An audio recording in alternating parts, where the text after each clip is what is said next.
नमस्कार दोस्तों, आज हम देख रहे हैं विश्व भूगोल के तहत ज्वालामुखी के बारे में। दोस्तों, आज हम ज्वालामुखी के बारे में बहुत सारी बातों को जानेंगे, नई बातों को जानेंगे, पुरानी बातों को जानेंगे। देखिए, जब हमारी धरती के अंदर से मैग्मा, एल्यूमिनियम, लोहा, पत्थर, बालू, ये सब जो विस्फोट के माध्यम से बाहर निकलती है, तो इसी को ज्वालामुखी कहा जाता है।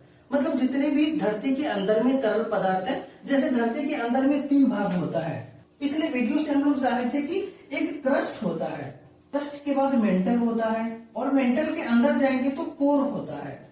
ये पृथ्वी के 3 भाग होता है। तो जो यहाँ पे मेंटल वाली स्थिति होती है ना, इस मेंटल वाली स्थिति के अंदर में ही मेंटल वाले में बहुत सारा मैग्मा होता है, मतलब तरल पदार्थ होता है, और ये हमारी क्रस्ट भाग होती है।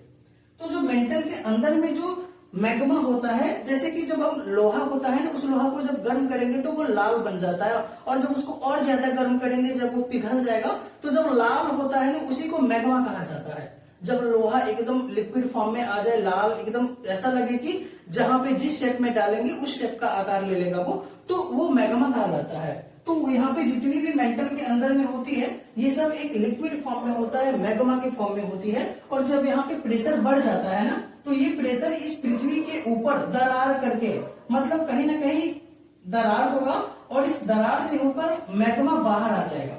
ये जो बाहर आती है वो एकदम लिक्विड फॉर्म में और बहुत ज्यादा टेम्परेचर की होती है। ये जो मैग्मा होती है, तो इसी को ज्वालामुखी कहा जाता है। इसके अंदर लोहा, एल्यूमिनियम, पत्थर, मैग्मा, ये सब चीजें तरल पदार्थ में रहती है। तो जब यहाँ से निकलती है, तो इसी को क्या कहा जाता है? मैग्मा कहा जाता है। लेकिन जब ये लिक्विड फॉर्म में होती है, तभी इसे मैग्मा कहा जाता है। जब ये धरती पर आती है, तो आने के बाद ये ठंडा हो जाती है, और ठंडा होने के बाद क्या होती है? चादर के जैसे बिछ जाती है। तो जब ये चादर के जैसे बिछ के जब ये ठंडी हो जाती है, तो इसी को लावा कहा जाता है। यानी जो लावा होती है ना, ये ठंडा फॉर्म होती है, लेकिन जब निकली यहाँ से गर्म मैग्मा के रूप में, तो उसे मैग्मा कहा जाता है। और इसी क्रिया को ज्वालामुखी कहते हैं कि धरती के अंदर से विस्फोट होकर बहुत सारी चीजें बाहर निकलती है। अब देखिए, यहाँ से जो बाहर निकलती है ना, अब इसके होल के बारे में देखेंगे। यहाँ पर अभी छिद्र छोटा सा है, इसी छिद्र से होकर ये बाहर निकली थी, तो इसे हम लोग यहाँ पे छिद्र कह देते हैं। लेकिन जब ये छिद्र थोड़ी बड़ी हो जाए, जब यहाँ से बहुत ज्यादा विस्फोट हो, लगातार ज्वालामुखी की क्रिया यहाँ पर होती रहे, तो जब ऐसी घटना होती है, तो छिद्र यहाँ पे जो छोटा है ना, वो छिद्र एक बड़ी छिद्र बन जाती है। सपोज करेंगे, इतनी बड़ा छिद्र से क्या हो रहा है? मैग्मा निकल रहा है और ज्वालामुखी की क्रिया हो रही है। तो इसको क्रेटर कहा जाता है, क्रेटर। ठीक है, और ये तो मेटल हो गई ना। अब इससे भी बड़ी छिद्र हो गई, जहां पर इससे भी बड़ी छिद्र हो जाती है, जहां पे प्रचुर मात्रा में ज्वालामुखी का मैग्मा है, वो बाहर आ जाता है। तो जब प्रचुर मात्रा में बाहर आ जाए, तो इसे ही काल्डेरा कहा जाता है। दोस्तों, ये हम इसीलिए बता रहे हैं क्योंकि यहाँ से क्वेश्चंस पूछे गए थे पिछली बार में कि काल्डेरा जो होता है, जब झील की निर्माण होती है, तो वो काल्डेरा ज्वालामुखी में होता है, क्योंकि यहाँ पे छिद्र इसका इतना बड़ा हो जाता है, और यहाँ पर लंबे टाइम से यदि ज्वालामुखी ना निकले, सपोज कीजिए इतना बड़ा होल हो गया, यहाँ पे गर्मी बहुत ज्यादा होती है, क्योंकि सीधा मैग्मा जो होता है, ये मेंटल से इसका कांटेक्ट होता है ना, क्योंकि होल ज्यादा है यहाँ पे, तो इसे काल्डेरा कहा जाता है। अब लंबे टाइम से सपोज कीजिए यहाँ पे कोई ज्वालामुखी फूटी ही ना हो, लगभग 3 साल, 4 साल, 5 साल तक हुई ना हो, तो क्या होता है? यहाँ पे बारिश का पानी जम जाता है, और जब पानी जम जाएगा ना, तो यहाँ पे इसी को क्या कहा जाता है? झील कहा जाता है। ये जो झील होती है ना, ये जब पानी का निर्माण, पानी का जमाव हो जाता है इस काल्डेरा वाले में, तो इसे काल्डेरा झील कहा जाता है, और ये सब ज्वालामुखी के अंतर्गत आता है। अब क्या होती है? विस्फोट तो होती है, लेकिन जब पृथ्वी के अंदर से विस्फोट होती है ना, तो विस्फोट धीरे धीरे होती है। सपोज करेंगे कि जो विस्फोट है, वो विस्फोट का जब धीरे धीरे होगी ना, तो क्या होगा? लावा जो मैग्मा जो बाहर निकलेगा, वो लावा के रूप में धीरे धीरे बहुत नजदीक के एरिया में ही बिछ के रह जाएगा। जैसे जब धीरे धीरे लावा निकलेगी, तो उसका एरिया जो होगा वो नजदीक का होगा, और एक बार यदि धरती फाड़ के बाहर निकल जाए, तब तो वो चारों तरफ बिखर जाएगा ना। तो जब धीरे धीरे लावा निकलती है, तो आस पड़ोस के एरिया में इसका जो लावा है वो बिछ के रह जाती है, और वहां पे जाके जब ठंडी हो जाती है, तो यही सबसे मजबूत चट्टान का निर्माण करती है, और ये जो होती है, और तब जाके हम इस लावा जब ठंडी हो जाती है, तो इसे ट्रैप कहा जाता है। इसे क्या कहा जाता है? ट्रैप कहा जाता है। जैसे कि आप नाम सुने होंगे दक्कन का ट्रैप, जो हमारे भारत में है, जो हमारे भारत के लगभग पश्चिमी भाग में है ना, पश्चिमी भाग में, जैसे कि यहाँ पे गुजरात हो गया, ये मध्य प्रदेश हो गया और महाराष्ट्र हो गया, ये 3 एरिया में ये दक्कन का जो ट्रैप होता है ये बहुत ज्यादा देखने को मिलता है अपने इस 3 एरिया में। और ये जो दक्कन का ट्रैप होता है ना, ये जो 3 एरिया है, इसी के ऊपर में काली मिट्टी का जमाव होता है, जो काली मिट्टी कपास की खेती के लिए सबसे ज्यादा महत्वपूर्ण होता है। इसलिए काली मिट्टी को कपास की मिट्टी भी कही जाती है। और ये जो काली मिट्टी होती है इसे लावा मिट्टी भी कहा जाता है, क्योंकि ये ज्वालामुखी के लावा से ही बनता है। अब ये जो लावा मिट्टी होती है ना, मतलब ये जो इसके नीचे जो चट्टान होता है जो लावा से बनता है, ये काफी मोटी होती है। ये लगभग मान ले तो इतनी मोटी होती है कि 500 मीटर भी होती है, या फिर 1500 मीटर भी होती है, या फिर ऐसा बात करें तो 3 किलोमीटर मोटी भी होती है। ये बहुत ज्यादा मोटी और लेयर बन जाती है चट्टान की, जिसे हम लोग ये लावा जब आस पड़ोस के एरिया में ठंडी होती है तो बहुत मोटी चट्टान बन जाती है। अब ऐसी मोटी बनने के कारण क्या होता है ना कि इस एरिया में भूकंप भी कम आएंगे, क्योंकि भूकंप जब आएगा ना तो वो आना ही नहीं देगा, इतनी मोटी लेयर बन जाती है ऊपर में।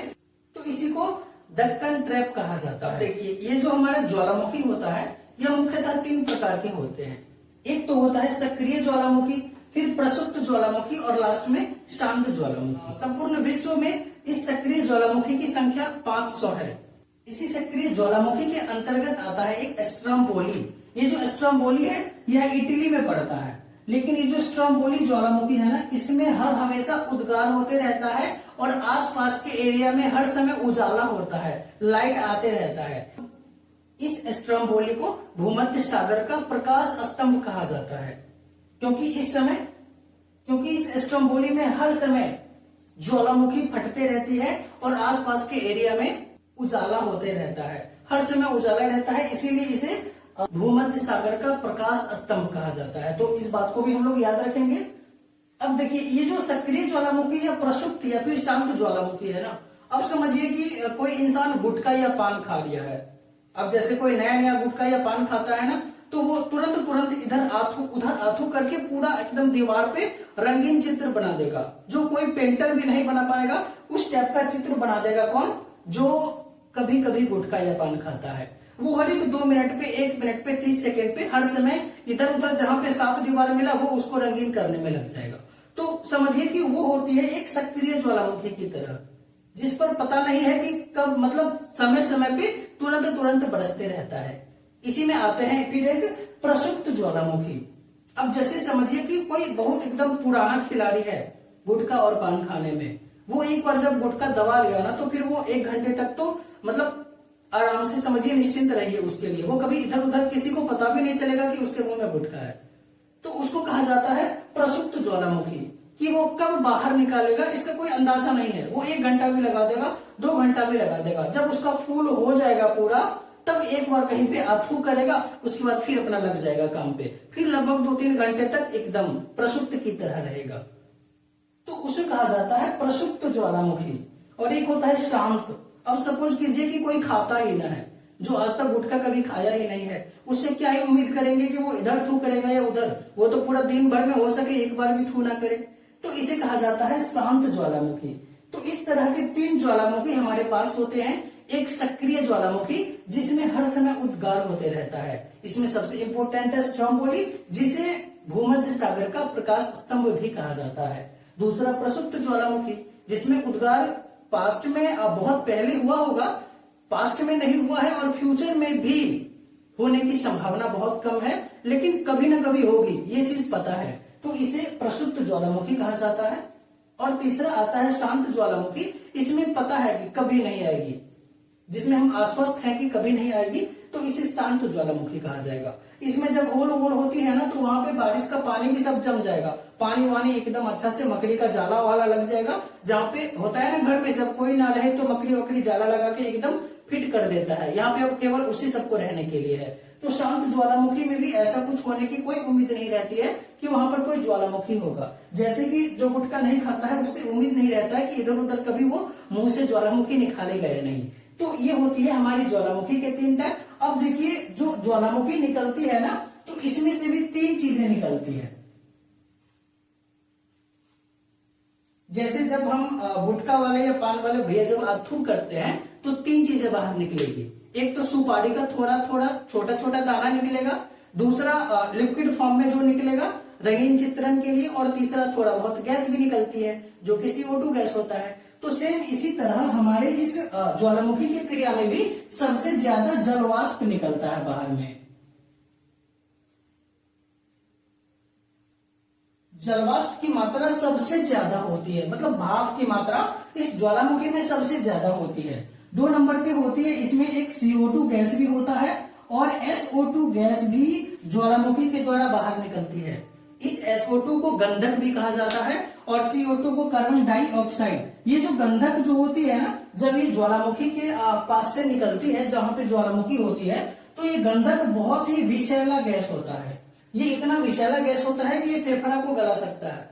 इंसान लंबे टाइम तक इसका ले तो इंसान मर भी सकता है। बहुत ही खतरनाक गैस होती है और इस गैस का दुर्गंध भी बहुत अजीब तरीके का होता है। ये SO2 गैस होती है और ये जो गैस होती है बहुत ही खतरनाक होती है। तो हमारे ज्वालामुखी से 3 चीजें निकलती है, जलवाष्प भी निकलती है। गैस के नाम पे बात करें तो CO2 और SO2 गैस भी ज्वालामुखी से बाहर निकलती है। तो ये ज्वालामुखी से रिलेटेड कुछ पॉइंट्स हो गए। अब ज्वालामुखी जब निकलती है ना, एक बार धड़ाम से मारा, और जब बहुत सारा जब मैग्मा बाहर निकलती है, जब वो मैग्मा जब ठंडा होकर छोटे छोटे पत्थरों में बंट जाती है ना, तो उसी को सिंडर कहा जाता है। जब मैग्मा जब नीचे लावा बनी और छोटे छोटे टुकड़ों में बट गई ठोस रूप में, तो उसी को क्या कहा जाता है? सिंडर कहा जाता है। जब यही मैग्मा उछाल तो मारा ऊपर, लेकिन फिर पानी में एकाएक गिर गया, तो उसे टफ कहा जाता है। तो इस तरह करके 2-3 पॉइंट्स है जो हमें याद रखनी है। तो आज की वीडियो में ज्वालामुखी के बारे में इतना ही। अगली वीडियो में हम देखेंगे कि ज्वालामुखी से रिलेटेड कितने ऐसे क्वेश्चन है जो कि मेन एग्जाम में पूछे गए हैं। वीडियो अच्छी लगी तो चैनल को सब्सक्राइब कर अपने दोस्तों के साथ शेयर जरूर कीजिए। कैसा लगा मेरा ये प्रयास कमेंट सेक्शन में जरूर बताएं। आज तक के लिए इतना ही, धन्यवाद।